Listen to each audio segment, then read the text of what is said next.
Brace the rudders! Raise the sails! Raise the sails! Captain, an unidentified ship is approaching. Over. Roger. Wait, is that an enterprise sales solution? Reach sales professionals, not professional sailors. With LinkedIn ads, you can target the right people by industry, job title, and more. We'll even give you a $100 credit on your next campaign. Get started today at linkedin.com/results. Terms and conditions apply. Hey, it's Paris. You know I love sparkly things, right? Like stars. Duh.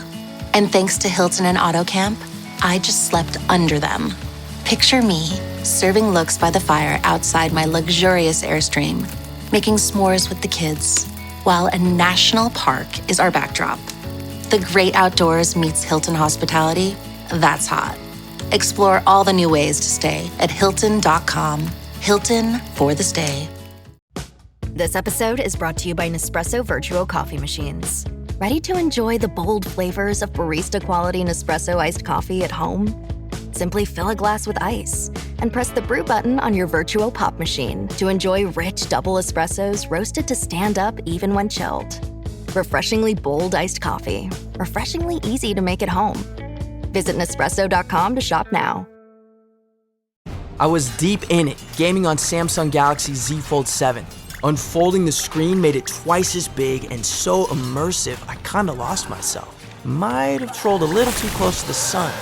Someone in the chat told me to touch grass, so I took my Z Fold 7 outside and kept playing. Still won, got a tan, and a nice little reset. Powerful processor, realistic graphics, you stay locked in, streak stays alive. Can your phone do that? The new Galaxy Z Fold 7. Get yours at Samsung.com. This episode is brought to you by FX's Alien Earth, the official podcast. Each week, host Adam Rogers is joined by guests, including the show's creator, cast, and crew, in this exclusive companion podcast. They will explore story elements, deep dive into character motivations, and offer an episode-by-episode behind-the-scenes breakdown of each terrifying chapter in this new series. Search FX's Alien Earth wherever you listen to podcasts.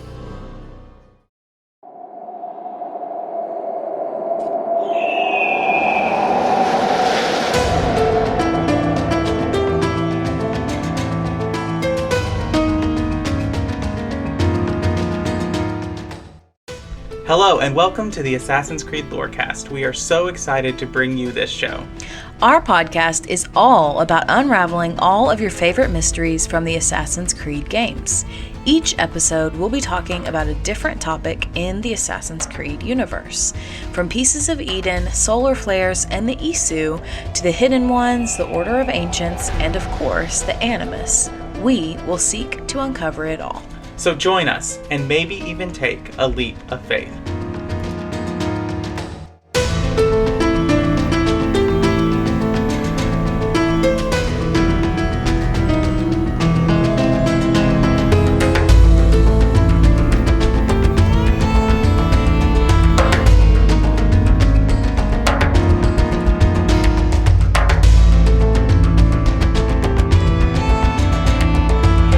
Hello and welcome to the Assassin's Creed Lorecast. My name is Shelby. You also know me as She-Cup, and we are back again after a little bit of a break with another Assassin or Templar episode. Yeah, so we are here. We are on a break from this, or I guess it is the day we're recording it. There was no episode released because of Dragon Age the Veilguard, and both Shelby and I have been busy playing that game. But we're back with some Assassin's Creed content, and today we are talking about a really well-known historical figure, and a historical figure whose ideas have actually come up a lot in recent political climate of the United States, and that is Karl Marx. Yeah, I mean the father of communism, right? Yes. Yeah. I think this is going to be one that a lot of people have misconceptions about, and I've just barely looked through the show notes, and I think that I probably am going to have a lot of misconceptions about him too. So I'm excited for this episode to maybe dispel some stereotypes and myths and rumors. Yes, definitely. So as we know, Karl Marx was a German philosopher, political theorist, economist, historian, sociologist, journalist, and revolutionary socialist. That is quite the resume. It's interesting that you say socialist and not communist. Yes. Which I assume we'll get into. Yes, and I'm going to have a disclaimer in a minute. So his most famous works, which you might be familiar with, of hearing of people just throwing out and about, are, of course, the Communist Manifesto, which was a series of like pamphlets and other things detailing his thoughts on basically our economic structures, capitalism, all kinds of things there. But there's another book that is actually what people quote the most, thinking that it comes from the Communist Manifesto, and that's Das Kapital, which is the capital. And so it's important to note that capital for Marx it's money. It's power and money. That's capital. Capitalism. Mm-hmm. Disclaimer, Marxism and communism are not synonyms. Communism is an economic structure, and Marxism is a philosophical discipline focused on what it means to be human. So we're really talking about two things that are trying to answer different questions. Mm-hmm. Communism is taking a lot of Marxist theory and applying it to economics, and applying it to a system of government that focuses on the principles and ideals of Marxism. But Marxism itself is not an economic system. It is a philosophy on what it means to be human. So like when somebody says that so-and-so is a Marxist politician, that's kind of inaccurate, is what I'm hearing. Yes and no, because Marxism does have political implications. And like historians in my research, I was finding this, they are like, Karl Marx dances around politics. He dances around economics. He dances around the issues of morality and justice. So there are implications in his works that I think can be fairly drawn, but he doesn't draw them. I think he wants the reader of his works to draw them. Okay. So kind of almost the opposite of Darwin. Correct. Whereas Darwin wasn't really trying to make grand, scientific claims, even though he was looking to talk about what it means to be human. Right, because like that was Darwin's whole thing, is that like we're not talking enough about what this means for the poor or what this means for X group of people, whereas as Marx says these things and allows it to be applied.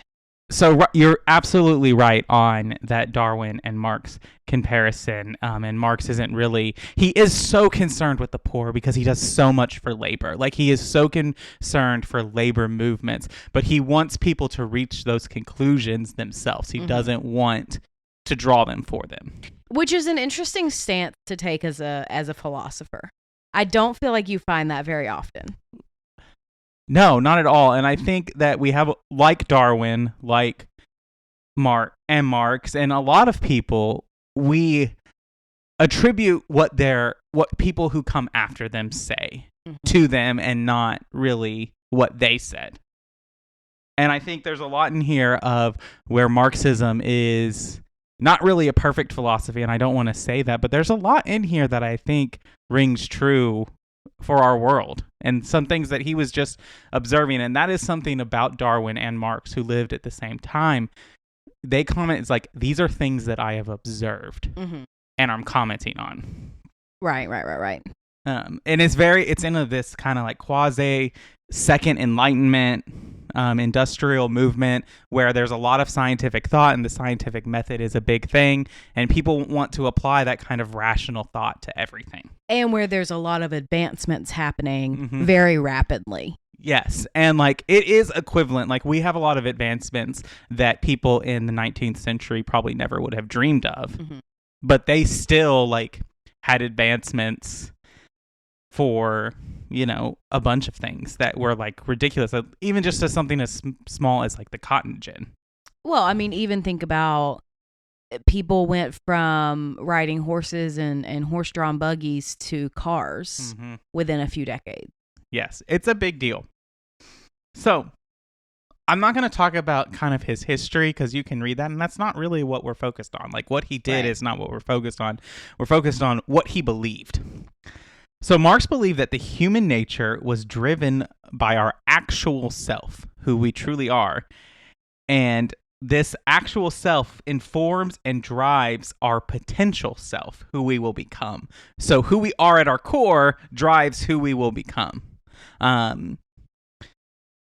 It's interesting to me because from a philosophical point, I find this both deterministic and free will. Like, we are still choosing what we become, but it's determined by who we are. Yeah. It's definitely not something, I mean, it is and it is not something that I would think like modern people who find themselves in this philosophy would agree with, because I think it's phrased in such a way that makes you almost want to disagree with it.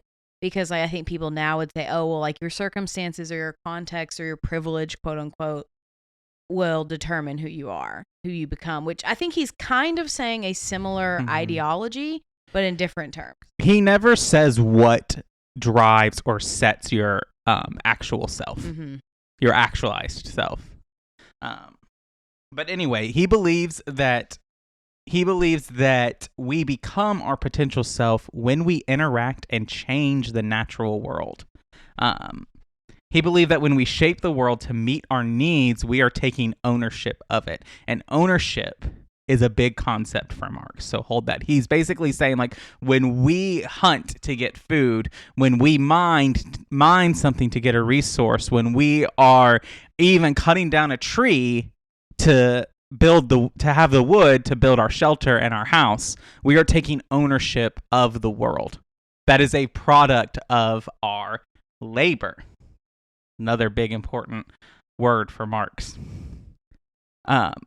But the ability to do this, the ability to take ownership of the world and affect the world in such a way, is what Marx says separates humanity from the rest of creation, which a lot of these philosophers in this time are trying to answer this question of, like, what it means to be human, what separates us from the rest of creation, because there's a lot of rise of atheism in this time period as well, in this idea of, okay, maybe there isn't a God, questioning the narrative of maybe we weren't created with a divine purpose, so what sets us apart?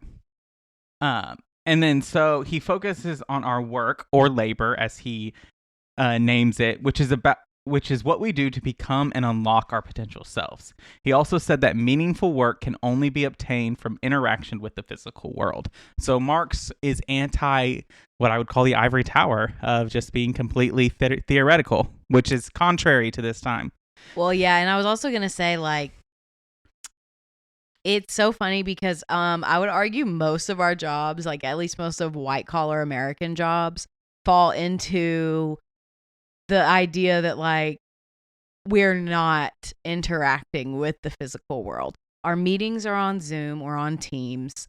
Our products are, we never see them in our hands. We're writing copy in a Word doc to go out on a flyer that we may never see, you know? So it's like things that we never actually touch with our hands. And it does make me wonder if that's part of the reason why we do have such high rates of depression and anxiety in our country. I don't think that's unfounded. I don't either. I mean, there's a lot that we're going to get here where I'm not trying to draw any conclusions for you. I'll take a page out of Mark's book for you, but I think there is a lot of stuff that reading now is like, okay. So regarding the economy, Marx argued that basically through the means of production, which we'll talk about in a little bit, and the relationship between workers and owners, that is what actually gave our labor power. It allowed another individual to control and take ownership of our means of production.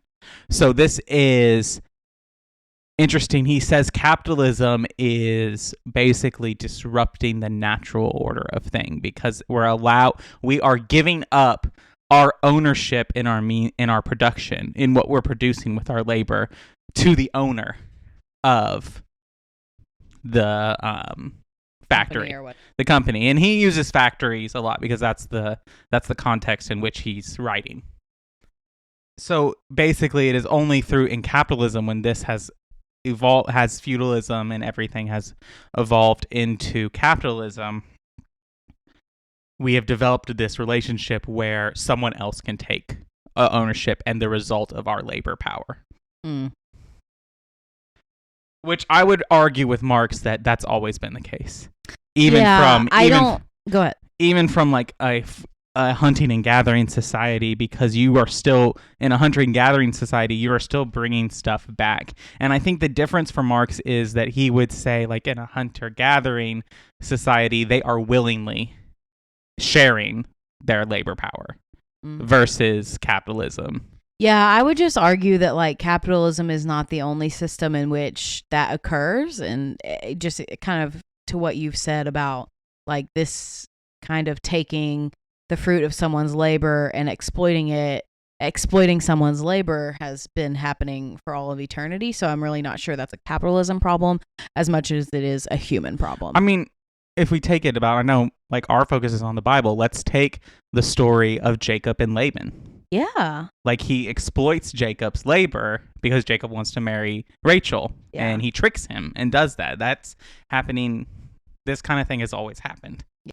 So Marx argued against the idea of ideal universalism, which this is a very unique thing. This is the idea that our ideals in our society, so like murder being bad or other like ideals, are universal and eternal.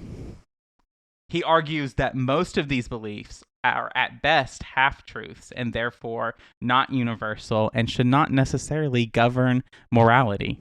You know, at first I was having a really big reaction against this. I was like, how can you say murder is bad as a half-truth? How can you say that's not a universal value? But then I'm like, you know what? We let people die in prison all the time. Mm-hmm. We commit the death penalty all the time. We let homeless people and homeless veterans die on the streets all the time. And I want to talk about this. We can say this. This is the philosophy of nothing is true and everything is permitted. At this core, this idea is that philosophy. Yeah. Yeah, that's fair. I see where you're going with that. Mm-hmm. So with Marx, like Darwin very much advocated against slavery and other movements that oppressed the poor. Marx did too. He was very, very a forward person in the child labor and against child labor, saying British industries could but live by sucking blood and children's blood too. And the U.S. Capitol was financed by the capitalized blood of children. I'm not going to say anything next. I'm just going to let us sit on that. I think that is a thought-provoking statement that could argue for some thought when you really think about it, especially when we consider, especially the British Empire historically.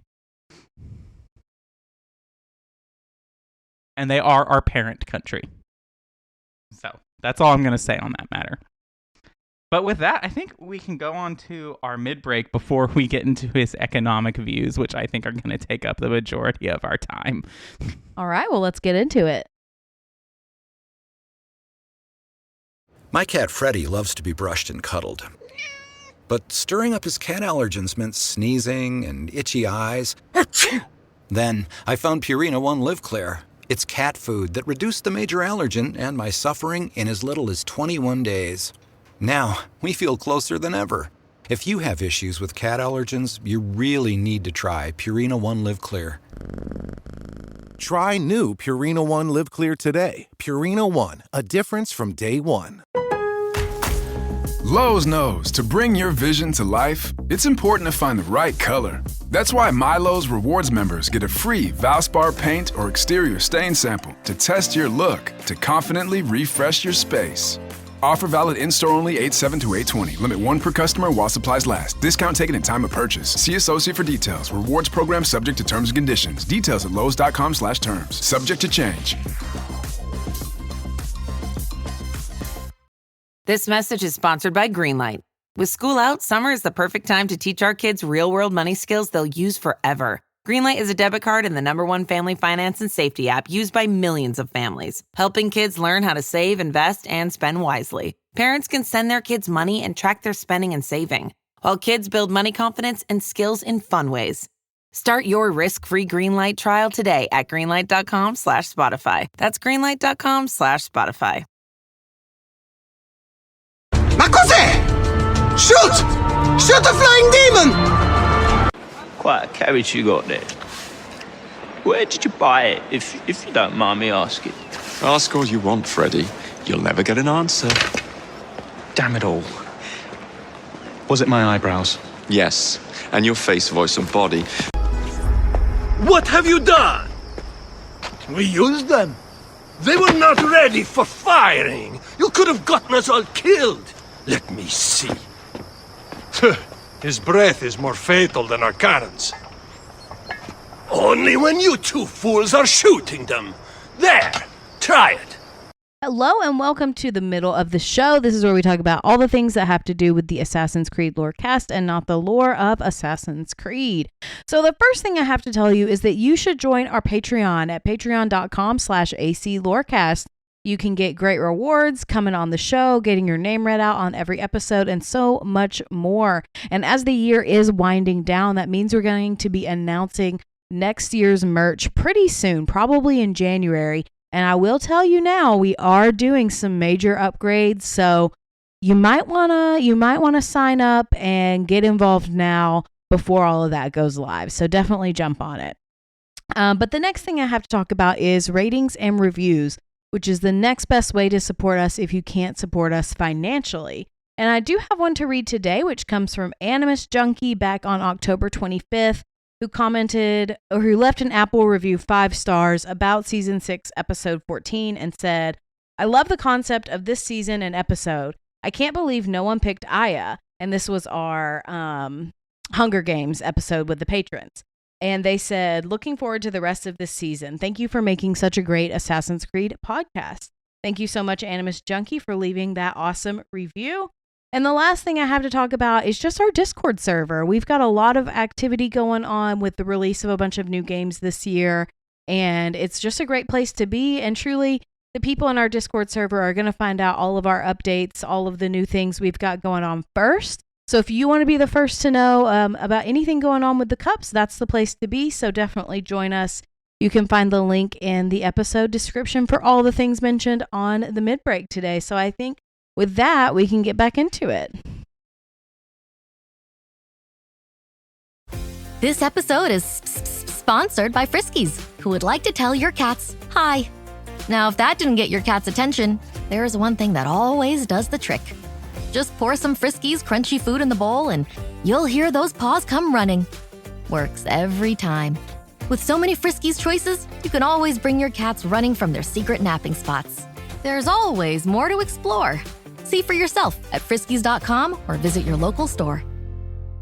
Mint is still $15 a month for premium wireless. And if you haven't made the switch yet, here are 15 reasons why you should. 1, it's $15 a month. 2, seriously, it's $15 a month. 3, no big contrast. 4, I use it. 5, my mom uses it. Are you playing me off? That's what's happening, right? Okay, give it a try at mintmobile.com/switch. Upfront payment of $45 for 3-month plan, $15 per month equivalent required. New customer offer first 3 months only. Then full price plan options available. Taxes and fees extra. See mintmobile.com. This episode is brought to you by Buick. Buick certified service technicians are factory trained to fit your vehicle with the tires specifically developed for it. And with our tire price match guarantee, you get the best fit for the best deal. Buick. Exceptional by design. Available on select eligible tire brands at participating dealers only. Offer ends 12/31/2025. Terms apply. See dealer for complete details. Visit buick.com/service to learn more.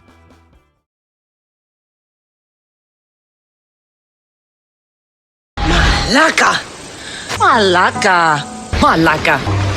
But that madman, the self-proclaimed Bishop of the Ruins, is our biggest critic. He calls our playing the devil's bagpipes. I will sleep with anyone as long as they agree to be executed in the morning. Like Xantivis. He was well satisfied with his bargain. Who is this toothsome fellow? My queen, this is, Well? It is a generous offer, but I've already pledged my life to this woman. Aya, you have chosen well. All right. So obviously Karl Marx comes up in a lot of talks of economy and everything like that. And so all I have running through my head right now is that sound, the Marxist, the anarchist, and people who for one reason or another have no idea what they are doing. That's me. I fall into that one. So, in his economy, he basically develops this model of history and argues that human history began with free, productive, and creative activities that were over time coerced and dehumanized, a trend most apparent under capitalism. Marx noted that this was not an intentional process, but was rather due to the immanent logic of the current mode of production, which demands more human labor to reproduce the social relationships of capital. Basically, as we make things, as we create things, they get co-opted because we want to make more things and we want to have more influence and status. Capital is, like I said, money and power. It is what allows us to obtain social status. And while Marx doesn't necessarily grow up in a strict class system, he does. There is a lot of classism and class structure in the world that he lives in, and a lot of class lines between the nobility, between the working class, between the merchant classes. All of these different classes are very, very divided in Marx. And so he is basically talking about the top tier class, the ownership class, the nobility class are always benefiting from the labor of the classes under them. And he says this is an innate process in nature. It's not something that is consciously happening. Yeah, and I mean, I think that that's not necessarily on the surface a bad thing. The leader of the lion's den is going to get the most food. That's how animals operate. But it's when it becomes exploitative and the people at the bottom are used basically just for cannon fodder and things like that. That's when I think it becomes bad. And in most of the time, the other lions in the lion's den are not starving. Yes. And that is a big difference that comes in there. The lion who's getting the share of food is not hoarding the food so that no one else can get it. Right. So the means of production are all things required to produce material goods, such as land, natural resources, technology, but not human labor. The relations of production are the social relations people enter into as they require and use the means of production. So your coworkers, your relationship with your boss, these are all the things. Those are the relations of production. Together, these compose the mode of production. Marx distinguishes historical eras in terms of the modes of production. So basically, he is saying the relationship between owner and worker defines this period of history. And he uses feudalism, serfdom as an example, also slavery, other things like that. And his argument that we began as a free producing society, I mean, when you look back to the hunter-gatherer society, he would argue that there is no owner-worker relationship because everyone is driven by their own desire to be able to eat. Now, I would argue that that's not necessarily the case because, like you said, there's always the big lion in the lion's den. So Marx has two things. He talks about base and superstructure, where the base is the economic system and the superstructure is the cultural political system. And Marx often finds that there is a mismatch between the economic base and the social superstructure. And he says that this kind of mismatch, that sometimes our social superstructure does not actually match our economic base, he says this is the result and the major source of almost all conflict in the world. And when we talk about it, let's take, and I don't want to be too critical here, but let's take our capitalist society versus our social things. We live in America where we have a declaration that says all men were created equal. That's a society-like thing that we have all agreed on. And by men here, I'm quoting there, but the founding fathers meant they said man as far as talking about all humankind. And so we have that idea. I mean, no, they didn't, but that's what they thought they were meaning. Yeah, they just didn't think of women and anyone who wasn't white as people. a person. Yes, that is. Thank you for that correction. So we have this ideal, and then we get to the point of we were watching slavery, and the people who are fighting against slavery begin to create this.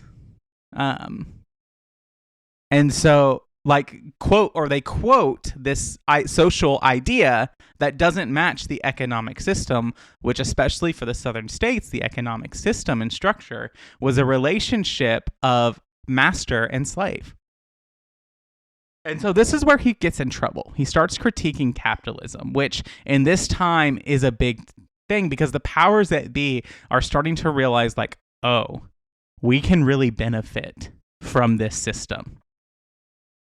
So he has two-sided view of capitalism. In the 19th century's deepest critique of the dehumanizing aspects of of capitalism, he noted that the defining features of capitalism include alienation, which is getting the laborer, the worker, to not think about their potential self or actualized self, to alienate them from that process. So Hegel talks about this, but he talks about it in a way that is meant for us to detach from ourselves so that we can find ourselves. Capitalism just wants to alienate us from thinking about our contribution to the world, our how we work in the world beyond, how we impact the world, who we are as people. Capitalism wants us to forget that and be alienated from that, is what Marx says. Exploitation and recurring cyclical depressions leading to mass unemployment. I mean, I don't disagree with this, but I just feel like what he's saying applies to every system, not just capitalism. Right. I think he talks about capitalism because that's the emerging system that he's having to deal with. Yeah. He's dealing with a movement from feudalism, mercantilism to capitalism. Yeah, that's probably fair. On the other hand, he does characterize capitalism as revolutionizing, industrializing, and universalizing qualities of development, growth, and progressiveness that are responsible for progress in contrast to earlier forms of societies, which basically means that we have, under capitalism, we have more progress. We have more revolutionized things. We have more advancement. And I do agree with that because capitalism, I think, unlike other systems, wants everyone to keep making more, keep innovating, keep doing new things so that we can keep getting the most profit and so that we can always find ways to get new profit. Where in other systems, it's easier to just say oh, well, this is good enough. We don't have to innovate anymore. I do agree with that capitalism does increase that innovation and doing more for your society and more for that. And I think Marx doesn't necessarily means that as a bad thing. I think Marx views the exploitation, and that is what he says is a bad thing, which I think most of us would agree. Marx also considered the capitalist class, which is basically the industry tycoons, is who we'd be talking about. So Rockefeller and all of these people, the capitalist class, to be the most revolutionary in history because it constantly improved the means of production more so than any other class in history and was responsible for the overthrow of feudalism. I mean, it's true. Once capitalism and industrialism came on the scene, feudalism just went out the door. Yeah. I mean, it started in I would say the French Revolution really catalyzed the death of feudalism because that there were all these quote unquote serfs or whatever that were just no, we're going to be done. Yeah. And capitalism can stimulate considerable growth because the capitalist has an incentive to reinvest profits in new technologies and capital equipment, which is what Shelby just said. And all that. At the same time, Marx stressed that capitalism was unstable and prone to periodic crisis, Just going to leave it at there. He suggested that over time, capitalists would invest more and more in new technologies and less in labor. Since Marx believed that profit derived from the surplus value appropriated from labor. So basically, profit is what is generated in excess from the labor of your workers, which is basically the definition of profit. He concluded that the rate of profit would fall as the economy grows. Marx believed that increasing severe crises would punctuate this cycle of growth and collapse, thus bringing forth a new society. In this new society, alienation would end and humans would be free to act without being bound by selling their labor. It would be a democratic society enfranchising the entire population. In such a utopian world, there would also be little need for a state whose goal was to previously enforce the alienation.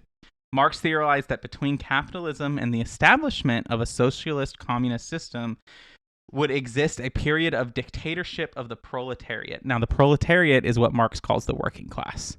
All the laborers combined as the proletariat, where the working class holds political power and forcibly socializes the means of production. Now, I want to stop here because this is what catalyzes the Russian Revolution. Basically, all of these people read Karl Marx and they say, okay, let's make that now. We're going to take over and have a dictatorship and communism, and that's how we're going to usher in this new utopian society. This is really important for understanding Karl Marx. Karl Marx believes he is observing a natural phenomenon, meaning a natural process of the world, meaning that Karl Marx said the utopian society could never be manufactured. It had to be naturally coming from the course of history. Which I think also puts into perspective and makes me understand at least why he would say, or why he wouldn't give examples and why he would be more reserved, because he didn't want people to try to manufacture this.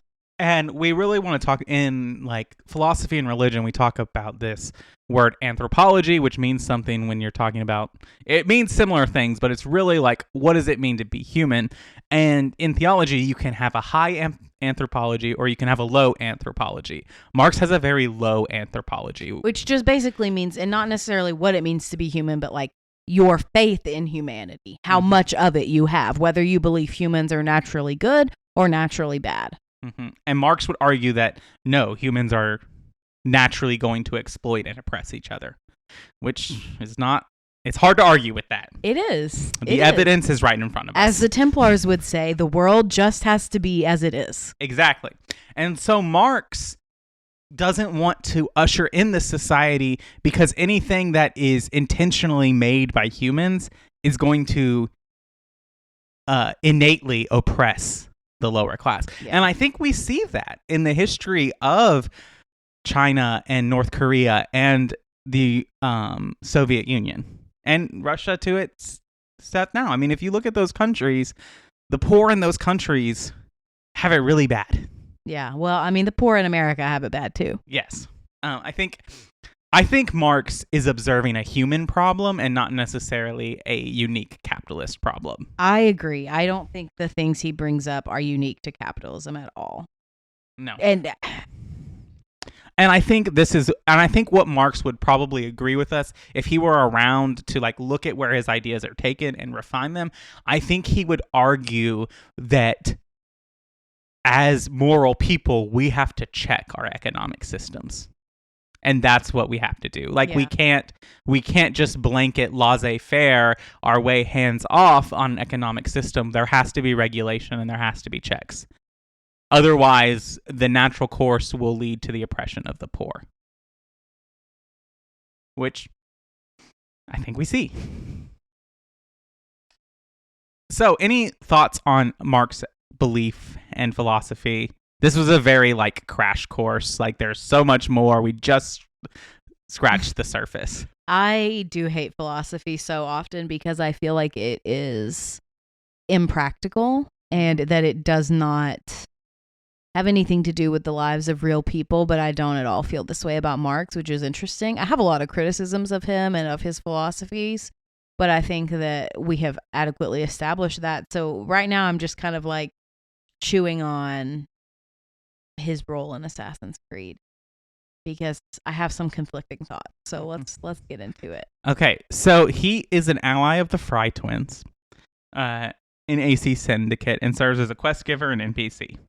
His quests mainly focus on freeing child labor workers and bringing down Sterek's factories and basically making sure that like the nobility are not oppressing the poor. Mm-hmm. Like that is his relationship with the Fry twins, and he even challenges the Fry twins on this in these conversations where he's like, you are not doing enough for the laborers.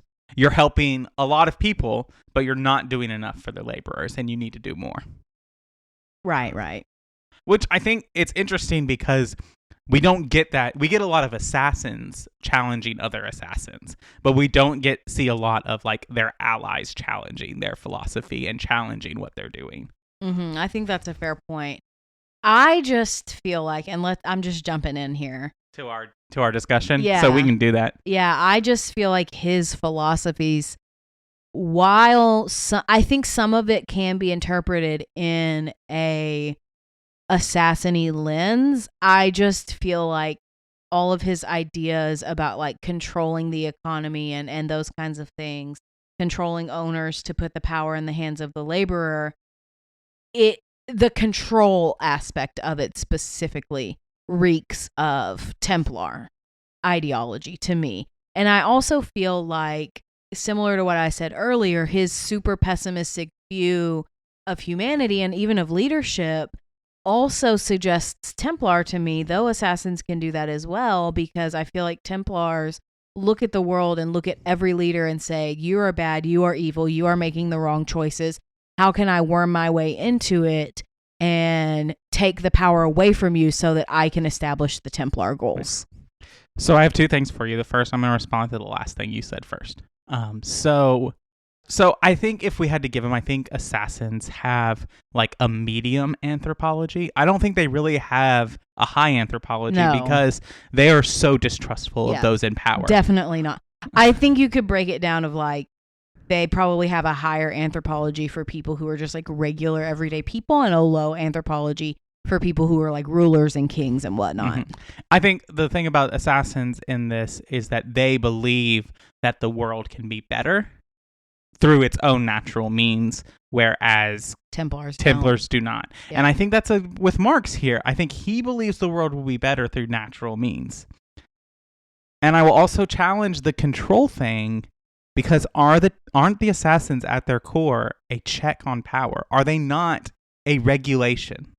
They are, but I don't think that they are trying to take away any semblance of choice, nor do I feel like they are trying to worm their way into positions of power and take the entirety of power away from rulers and presidents. Whereas the Templars absolutely are. I feel like there's a difference between a check on power and taking power away completely. And I think that is a big difference between the assassins and the Templars. Right. See, I don't know. Maybe I disagree that Marx isn't actually arguing for total control and I think he's arguing for regulation and making sure, but I don't think he's actually arguing to take away choice, because his ideal society is that everyone will be independently wealthy. I guess that's fair. However, people who take his name and his philosophers that come after him using his ideology as a starting point definitely would. I mean, you're absolutely... But this is about the person, right, not the ideology, right, and so that's not entirely fair of me. Yes. And you're absolutely right. Stalin and Lenin are some of the most horrific people in history. Right. I mean, if you really want to push and count and crunch numbers, Stalin has a higher kill count than Hitler. That's true. And so these are things. But I think that... I think he would actually be kind of against the assassin as a society, because he would again argue that like you're intervening too much. Yeah. And I think that it's also just this idea of Marx had a very like strong belief of it's going to get worse before it's going to get better. Like it's going to get so god awful bad, but then it will be better. Yeah, I don't know. I honestly, for this one, I can see both sides of the argument for Templars and Assassins both. I think I agree with you. I think, jump in the Discord, leave us a comment, let us know what you think of where this person should fall. I mean, he is obviously in canon as an assassin ally, but let us know if you think that's right or you think that's wrong or if you have any other ideas or that. But if you don't have anything else, I think we can wrap up. All right. Well, thank you, Austin, for doing the research. I know that this research was very difficult solely because, let me just tell all the listeners, there were a lot of really large philosophical words in his research. So he had to do some extra work for this one. So definitely give him some props if you can. And thank you so much for listening to the Assassin's Creed Lorecast. We'll see you next time.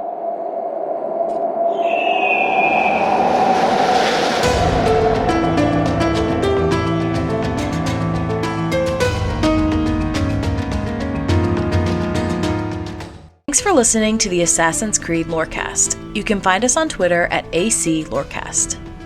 If you have any lore questions or topics to unpack, join our Cups Podcasting and More Discord server. It's the best place on the internet. You can also support us financially through our Patreon. Find us on patreon.com/Assassin's Creed Lorecast. The Assassin's Creed Lorecast is part of the Robots Radio Network. For more information about the Robots Radio Network, join the Discord server via the link in our episode's description. If you enjoyed the show or learned something new today, please subscribe, leave us a review, and join the Patreon. And if you enjoyed our intro and outro music, make sure you give a big thank you to Pipeman Studios. Thank you, Pipeman. Thanks again for listening to the Assassin's Creed Lorecast. And always remember, Assassins, stay in the shadows to serve the light.